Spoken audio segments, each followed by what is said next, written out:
If you're new to Elite Dangerous and you find the cockpit layout confusing, then don't worry, because today I'm going to take you through every single element on your HUD, explaining what they do and what they tell you. Today's video is sponsored by SecretLab. We all strive for the best possible gaming experience, but the importance of a good quality chair is often underestimated. SecretLab produces some of the most comfortable and high quality gaming chairs you can get. So upgrade your commander chair today and fly in style and comfort. Follow the link in the video description to their store, type in your height, your weight, and it will tell you which chairs fit you for the best possible seating experience. Hello ladies and gentlemen, welcome to Elite Dangerous. Today we're going to go over the entire HUD in front of you, explaining what everything is and what it does. And we're going to let's start up here where you have your communication tabs. First of all, you have local chat channels, either for the system or for the main chat channels. You have all your incoming messages. It's basically like a mailbox where there is stuff being sent to you. Then you have the social tab here where you have your friends list, and also this is where you get pending friends requests. History is just what has happened recently. So you can see I was recently killed by Dunkel Aura. Squadron feed, if you are in a squadron, then information will be published here, basically like a little bulletin board about information. You have your settings where you have all the local settings for all your, basically everything that happens in this tab. So this is just your social and communications tab. In the lower left hand corner you have your target panel. So this tells you information about your current locked targets. You see right now we have Martin Gateway, this station right here next to us, targeted. And we can see that it's owned by Interresed Astrocorp, our in-game faction. We can see it's a Coriolis type starport. We can see it's called Martin Gateway. But if I were to log up, let's say, a ship, for instance, we can now see that this is Bolo flying a Viper Mark III. He is part of the Federal Security Service. He is an elite pilot. He's clean, has no bounties. He's also part of the Interresed Astrocorp, and I just lost target on him there. Next to that, we have a hologram showing the ship's orientation. We can see its hull, which is the yellow bar below, and we can see his shields above. If you apply any effects on them, if they begin, for instance, their ship to overheat and stuff like that, those kind of effects will also be shown in this hologram. Next to that, you have a little compass. That compass is used to basically show your orientation and how to find something. So let's say I go and target a planet. So let's target planet 3, for instance. And you can now see how this little dot is in the upper left-hand corner. So if I turn in that direction, it should come back into center view, and when it's centered, that means we're pointing towards it. When that dot is filled out, that means that the ship, or my target is in front of me. But if I flip my ship around, you can see it goes hollow, and that means that it is now behind me, and then I need to flip around. So in general, just follow the red dot, or the little blue dot, and once that's in center, that means you're looking towards your target. On the left side of the radar, you have your heat indicator. So if your ship begins to overheat, for instance, you can see the heat level of your ship here. You'll begin to hear warnings if you hit a heat level of 80. So if I just go and, for instance, turn off my air vents or my heat vents of the ship, you can see how my heat begins to slowly increase. And we can go ahead and maybe even go ahead and boost a bit to generate some heat faster. And now you can see here, as I begin to go up, heat goes up higher and higher and higher, and as I go up to 80%, temperature goes critical. When I go up above 100, my ship will begin to slowly take damage, and so my internal modules will begin to take damage as well. So let's open our heat vents again, and let's cool down the ship. Next up, we have the main radar in front of us here. If we just move back towards the station again, so we have some more targets. In general, everything that's green means it's a friendly either player or NPC. If it's a filled out square or triangle, I'll explain the difference between those in a second, that means it's an NPC. If it's hollow, that means it's a player. So all of these here are NPCs, as we can see, as they are all filled out. Now, you will notice that some of them are square, and some of them have a pointy triangle. Now, pointy triangles means that they have weapons deployed, and squares means they do not. So we have a ship up here. It's a Viper Mark III. And we can see right now he does not have his weapons deployed. However, this fighter here has his weapons deployed. Everything in yellow, as you can see here, are neutral NPCs, as we have a transport ship coming out here. Those are neutrals, and anything red, of course, means that they are They are hostile. If you see anyone in blue, that means it's your wing members. And anything that's purple is something that is hostile to your wing members, but not hostile to you. And finally, you have white items. I don't think there's any around right now, but if we give that guy a little bit of chance, he should generate something for us in a second. There we go. So now you see we have this white box. White means that it is items or targetable objects. So that could be a container with some loot inside. It could be some materials just floating freely in space, or in this case, it's a wake from when he activated his frameshift drive. So these are basically like things that you can target around you, but that are not ships. On the right hand side of the main radar, you have your speedometer basically, and there's a lot of information in this. First of all, I wanted to focus on the yellow line that goes up the side of it. That indicates what your current max speed is. You can see right now I have no pips. We're going to talk about pips in a second. I have no pips to engines, which I have no extra energy put into my engines, and that means I can't go very fast.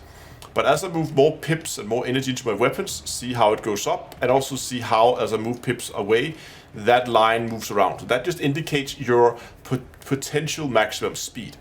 Then of course you have the actual indicator. This is the bar moving up and down right now. That's my throttle. That's my throttle position. And of course you also have your actual speed as the speedometer fills up.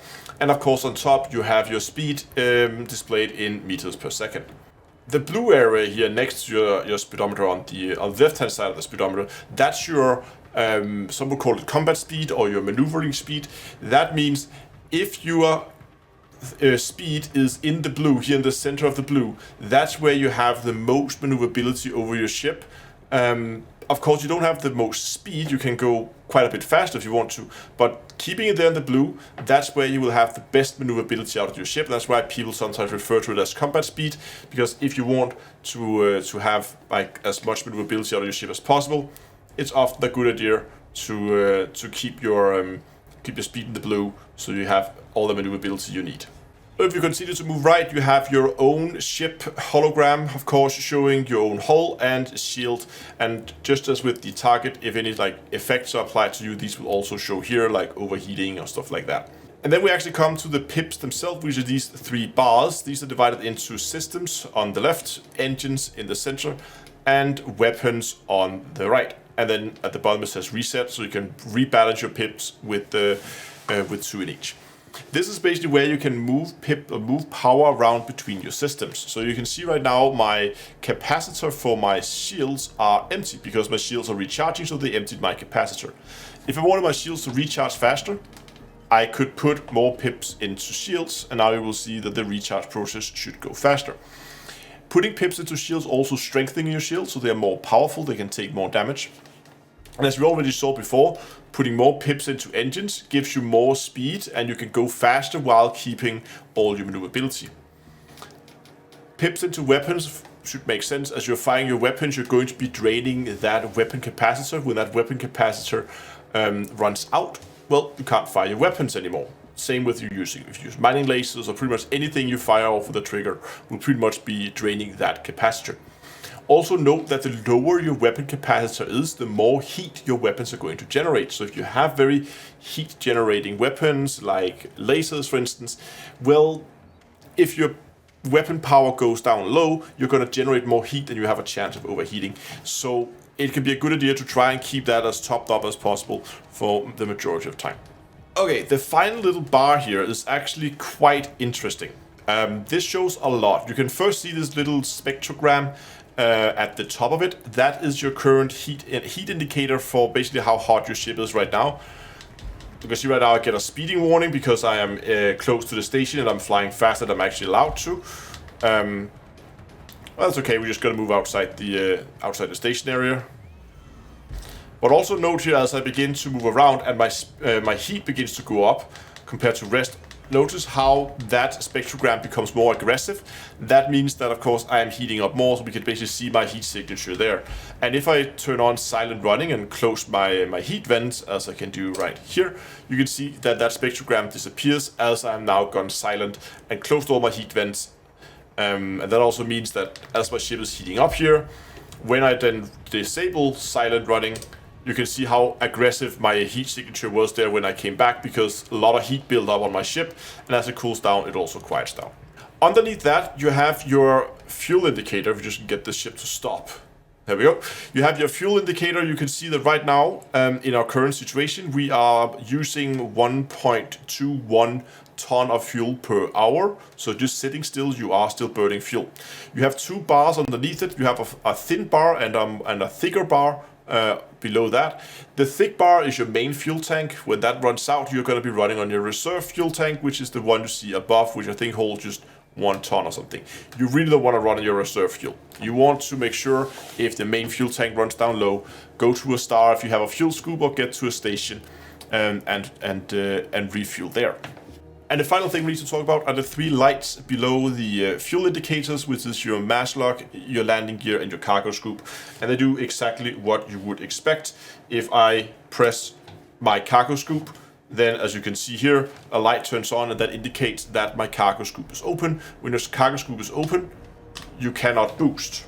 Just so you can see it, here is my cargo scoop below my ship that is have now been deployed. I can retract that. There we go. And now if we jump back into the ship, we can see that light is now turned off. It's the exact same thing with my landing gear. When I deploy my landing gear, you can see that now the landing gear light turns on. I once again can't boost. And now you can see here on my ship that my landing gear has in fact been deployed. And we can once again go retract our landing gear. There we go. The final one at the top is the mass lock. Mass lock means that you are being prevented from using your frameshift drive because you're close to a massive object. Could be that you're too close to a planet, it could be that you are inside a planet ring, or that you're just too close to a space station. So I'm just gonna be boosting back towards the space station here. You will see as I go closer, eventually I'll make it into the mass lock zone, and that means that my frameshift drive is going to be disabled. So you can see right now, I can freely turn on my frameshift drive.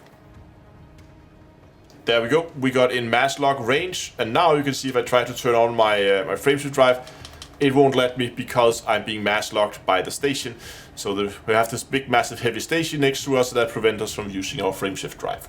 If you go and deploy your weapons, you will also see now here at the center of your HUD, you will have your loadout for what weapons you have chosen in your current firing groups. So basically over here you have your fire groups. You can set those to A, B, C, and you can continue to go on and add more as you need to. And you can then choose which weapons and which items are in your different firing groups. And you can then, there's then key bindings to swap between these different groups. And you can see now here what weapons and what modules are active in your current fire group. You have the primary over on the right and the secondary over on the left, corresponding to the 1 and the 2s over here in the fire group setup. And then finally you also have your point defense out there if you have point defense fitted, so you can see how much ammo that has left. But that's it, that pretty much sums up the entire cockpit, everything you see in front of you when you're playing Elite Dangerous. If you found this video useful, please go down, subscribe and like the video. I would really appreciate it. Thanks a lot for watching, and until next time, I'll see you guys in space.